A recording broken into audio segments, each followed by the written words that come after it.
Javier Báez is heading to the New York Mets along with pitcher Trevor Williams pending physicals. The package going back to Chicago right now is kind of unknown, but it's rumored to include Mets' fifth-ranked prospect Pete Crow Armstrong, a guy many teams were asking for heading up to the deadline in all the trade rumors throughout the week. Javi Báez is hitting .248 this year with 22 homers and 65 RBIs. Trevor Williams has a .506 ERA in 12 starts and 58 innings.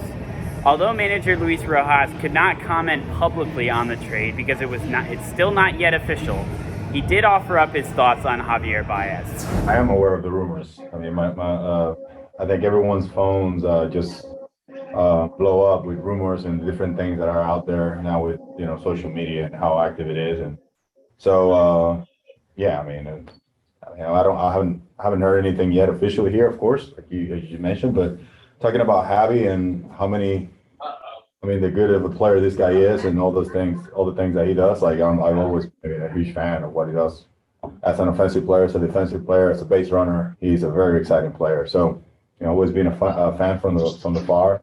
We already played the 2 series against the Cubs where we saw him, and he actually did really well against us. So yeah, always been a huge fan. As was discussed prior to the deadline, this move was done with thoughts on the Mets clubhouse chemistry. That was something that was very important heading up to the deadline. And you could tell as Zach Scott came out of the clubhouse and told Francisco Lindor the news prior to the news being official, Lindor rejoiced on the field with other players how excited they are to have Javier Báez as a part of this Mets clubhouse, as a part of this team chemistry that has been so important to the Mets this season. He wants to play with Lindor, and Lindor wants to play with Javier Báez. The Mets players and coaches want Báez in this clubhouse, which gave the Mets front office certainly plenty of motivation to get this deal done. It looks like Javi Báez will play shortstop for this team while Lindor is out. And then when he returns, he will move to second base, which pushes Jeff McNeil to third base. There's also another possibility that has Jeff McNeil staying at second base and Javi Báez shifting over to third when Lindor comes back from injury. Due to the fact that the Mets have not been able to run away with this division, the Braves added Adam Duvall and Eddie Rosario, while the Phillies have added Kyle Gibson and Ian Kennedy. So the division is certainly not over. The Phillies and Braves were buyers, and they're going to be going after the Mets in their first place position.